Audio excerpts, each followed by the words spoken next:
fellow collectors. Frank M. TTM here, back with another TTM SUCCESS video. TTM stands for Through the Mail.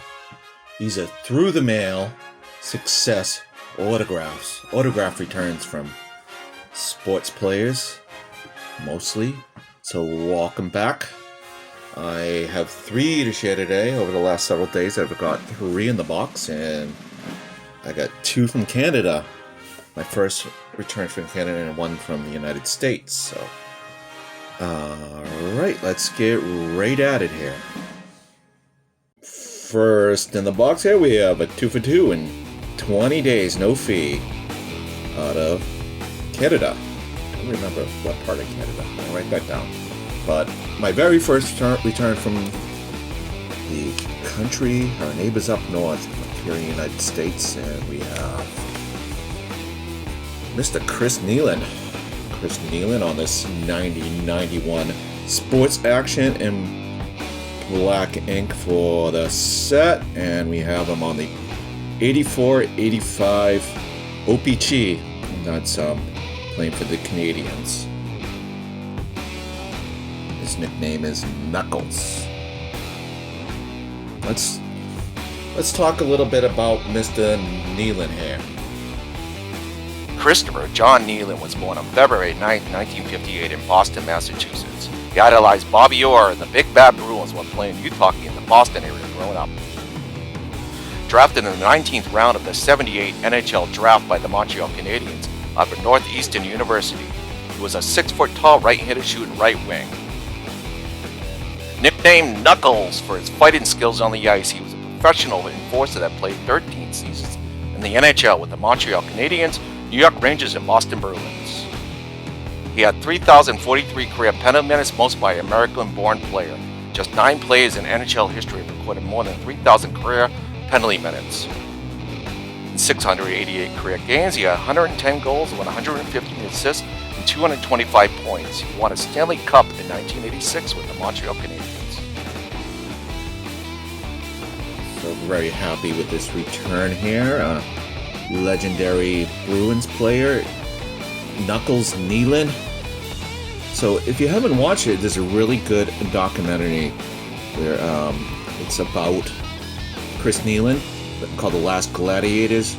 It explores his career. So he was an NHL enforcer. So for your hockey fans out there, you know what I'm talking about. If not, a hockey enforcer's job is to deter or respond to dirty or violent play by the opposition. So he's a fighter. He was a fighter. And a fighter in the hockey is just not a thug. He's somebody who is a defender. And he goes out and defends his teammates by fighting or checking, so on and so forth. So Nieland was one of the best of all times in the NHL, and this documentary explores his story. He has a really interesting story, which I won't get deep into right now, but and also as well other enforcers in the NHL as well. So check it out if you're interested in that. The first part of it is free on YouTube, so I watched that part. I do want to watch the whole documentary. Seems super interesting. Okay, thank you so much, Mr. Nieland. I do appreciate this nice return. And hey, in the back of it here, he had some cool logo here. I like that. I wanted to point that out. Never back down, never stay down. Knuckles Nieland, KN. Nice. Thank you so much. This is next in the box here. We have a 1 for 2 in 60 days, no fee, out of Tampa, Florida, St. Petersburg, Florida. We have Mr. Some questions there, what I'll get to. Dick Drago on this 1981 Flair. And I did send him to, I'm a little disappointed he didn't send back my 1981 Topps for the set. I don't know what happened there. Guess he kept it to himself. He must have liked the card or whatnot. That's fine.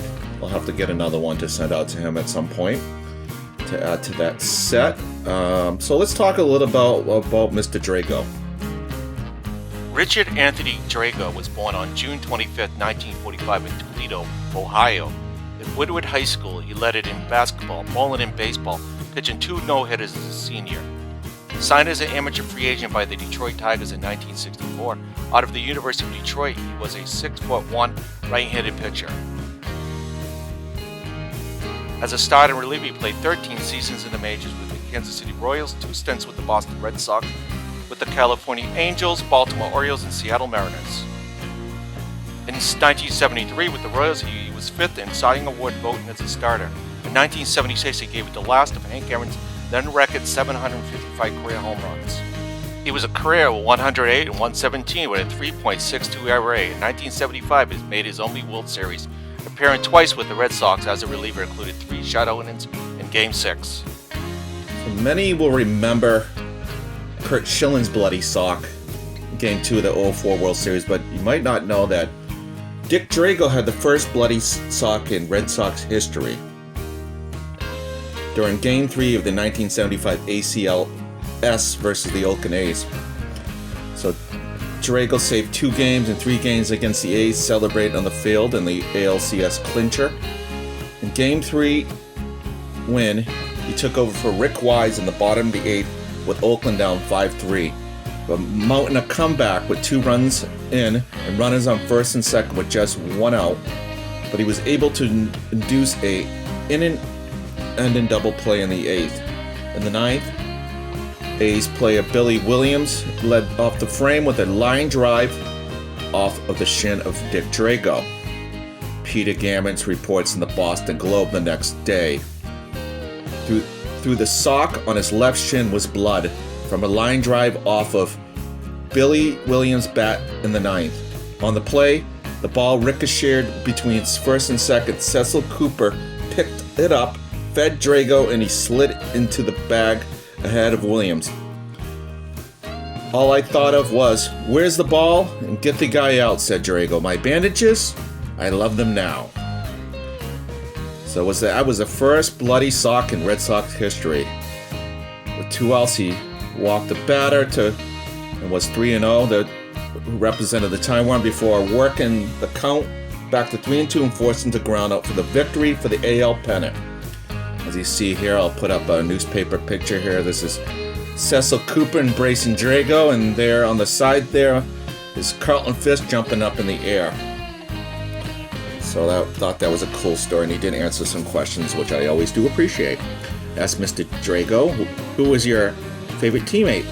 Louis Tiant. Al Tiante with the Red Sox. Toughest batter you had success against? Reggie Jackson, Mr. October. Had some success against him. The most memorable game he played in Game 6 of the 1975 World Series. So as I said in the bio there, he pitched 3 shutout innings in that historic Game 6 where ended with Carlton Fisk walk-off homer in the 12th. So thank you so much, Mr. Drago. I do appreciate it. Finally in the box here, we have a 3 for 3 and 23 days, no fee. Out of the great country of Canada, we have Mr. Pete Peters. We have him here on the 1983-1984 OPG with my home team Bruins. We have him on this is the 87-88 Tops with the Capitals. And we have him on the 91 Score with the Philadelphia Flyers. So he's on 3 for 3 there. I do appreciate the nice signs there. Mr. Pete Peters, a goalie. Let's get a little bit of info about him. Pete Peters was born on August 17, 1957 in Edmonton, Alberta, Canada. Growing up, he valued swimming more than hockey until he committed to junior hockey at 18, playing for the Medicine Hat Tigers. Drafted in the 8th round, 135th pick overall in the 77 NHL draft by the Philadelphia Flyers, he was a 6-foot tall left-handed catching goalie. He was a one-time All-Star selector that played 13 seasons in the NHL with the 2 stints with the Philadelphia Flyers, the Boston Bruins, and the Washington Capitals. Called up by the Flyers in 1980, he started with an undefeated record of 22-0-5, appearing in his only Stanley Cup Finals win in 2 games. He had a career 246 wins, 21 shutouts with 3.09 goals average. He won the Vezina Trophy with the Bruins during the 82-83 season. So one more fact here about Pete Peters. He was invited to Team Canada for the 1984 Canada Cup. Despite having a sprained ankle, Peters was able to play in 4 tournament games, including best of 3 final games against Sweden, the memorable overtime win against the Soviets in the semifinals. So all these guys have this kind of story of playing injured, so Pete Peters played with a sprained ankle and successful in that Canada Cup. Dick Drago with his bloody sock, and we have Knuckles, who was a fighter and was often injured, and it probably caused him some problems after his career. If you watch the documentary, you'll know what I mean. But he seemed to recover from some of those problems, life problems he was struggling with. So, anyways, I won't get into that. Watch that documentary about him. But Pete Peters, thank you so much. I'm going to try to put those there. I want to thank Mr. Chris Knuckles Nieland, Mr. Dick Drago, Bloody Sock, Mr. Pete Peters, who had a sprained ankle in the Canada Cup. Thank you. Thank you for playing hard out there for my hometown teams and whatnot. We played a lot of different teams in the major leagues and the NHL. Happy to get some back from Canada. So hope you're having a good day. Thank you for joining me. Take care. God bless. Peace.